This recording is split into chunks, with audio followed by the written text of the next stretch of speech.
اللهم صل وسلم وبارك على سيدنا محمد وعلى اله وصحبه اجمعين. حبايب قلبي الحلوين، ازيكم عاملين ايه؟ يوم النهارده كده يوم جميل.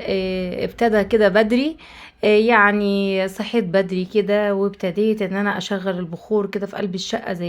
وطبعا كنت اتوضيت وصليت وخلصت الفرض اللي عليا، وكمان قرأت الورد بتاعي وابتديت زي ما انتم شايفين كده اشغل البخور، وفتحت البلكونة والشبابيك ودخلت الهواء. الطاقة الإيجابية كده، يا مرحب يا مرحب بالطاقة الإيجابية.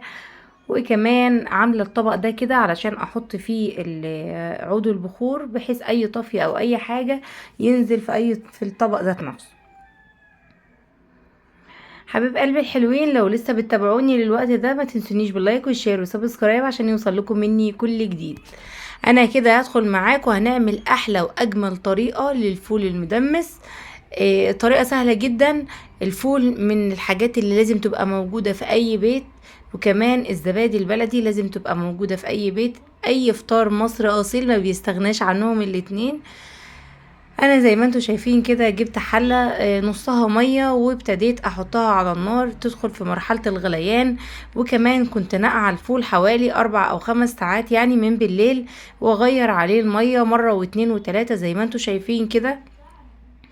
انا كنت جايبة هنا، اللي يشوف الفيديو اللي فات، انا كنت جايبة في التسويقة كيلو الفول وكان ب38 جنيه. انا هنا قطعت بصلاية، وكمان قطعت طماطمتين، وكمان فص توم زي ما انتوا شايفين كده. والمكون اللي بحبه بقى، او الحاجة اللي بحبها جدا في طعمها مع الفول، العدس بجبة. العدس بجبة ده فوائده كتير قوي، وكمان مفيد جدا. وانا بحب الاضافة بتاعته على الفول الدميسة. انا هنا بقى حبيت ان انا اعمل لنفسي كده حاجة سخنة كده علشان اشربها وانا شغالة. ابتديت انزل بالعدس ابو جبة زي ما انتوا شايفين.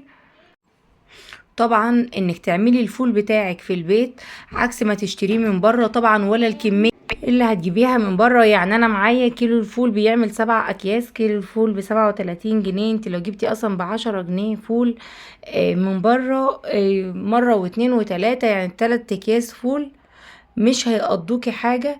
فانا بيكون فيه وفر جامد طبعا. انا هنا حطيت الفول طبعا زي ما انتوا شايفين، ونزلت بالحاجات اللي انا هحطها مع الفول، وابتديت اعمل الزبادي في البيت. وطبعا برضو الزبادي في البيت من الحاجات المغذية جدا النظيفة جدا، انك تعملي لولادك الحاجة على ايدك في البيت، وسهلة جدا جدا جدا جدا كمان، وفيها وفر كمان. يعني علبة الزبادي بره ب6 جنيه، احنا هنا بنعمل 6 كوبايات زبادي. تمام. والكيلو ب30 جنيه. يا ريت تعرفيني الكيلو عندك بكام، لان انا اللي انا عرفته ان هي بتختلف من بلد لبلد. يعني مثلا عند اختي في الارياف الكيلو ب25 جنيه. انا عندي هنا في المدينة الكيلو ب30 جنيه. انا جيت طبعا قدامكم كده اشتغل بالمضرب بتاع النسكافيه، على اساس يعني ان هو هيدوب الزبدية في قلب اللبن. واللبن هنا كان دافي بس مش سخن، هو دافي فاتر يعني.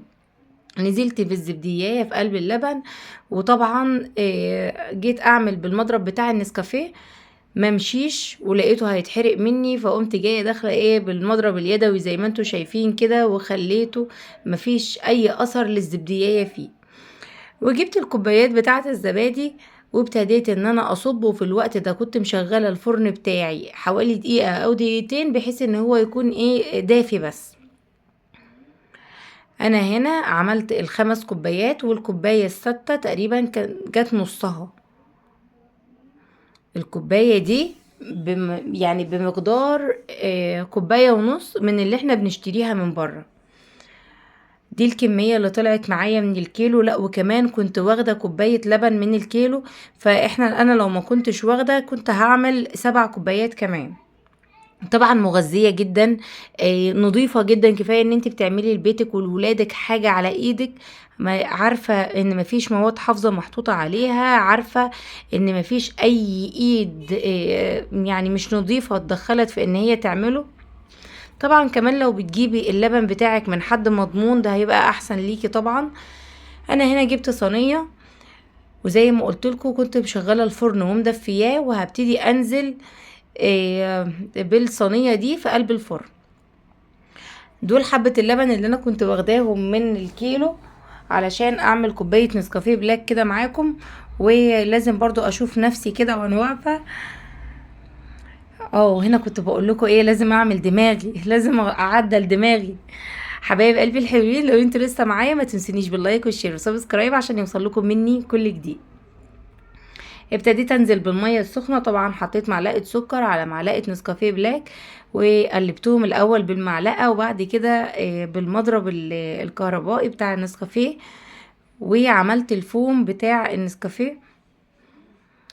انا هنا بعمل معاكم خطوه بخطوه، وزي ما قلتلكوا اعملوا الفول في البيت، اعملوا كل حاجتكم في البيت. احنا هنوفر مع بعض وهندبر مع بعض، هنعمل كل حاجة كويسة. وخاصة ان اولادك داخلين المدرسة، لو عندك اطفال وداخلين لسه المدرسة او في الدراسة يعني، فهيحتاجوا غذاء. طبعا طول النهار بيلفوا من المدرسة للدروس، فبتلاقي العيل جايلك مصروخ اخر النهار، فلازم تلحقيه كده بكوباية زبادي. مثلا في الفطار الصبح حاولي على قد ما تقدري تقللي من الحاجات اللي هي المصنعات والحاجات دي كلها، خليها حاجات طبيعية. خليها الفول بروتين كويس جدا، كمان العدس بجبة بروتين كويس جدا جدا وعالي كمان. كفاية كوباية الزبادي. شوفي بقى بعد ما طلعت، انا هنا حطيتها ساعتين 2 بس في الفرن، وكمان طلعتها حطيتها ساعتين في التلاجة. احلى كوباية زبادي ممكن تتخيليها. شوفي المنظر. لو لسه متابعاني كده ما تنسيش حبيبة قلبي تشجعيني في الكومنتات، وتنزلي كده تطبليلي وتزغرطي لاختك حبيبتك، وكمان تعرفيني لو هتعملي الزبادي وتقوليلي على الطريقة. طريقتها سهلة جدا جدا وما فيهاش اي حاجة، زي ما احنا شايفين كده. انا هوريك التماسك بتاع الزبدية وازاي ما هياش مصلصلة كده ولا اي حاجة، كمان احسن وانضف من بتاعة بره. شوفي المنظر.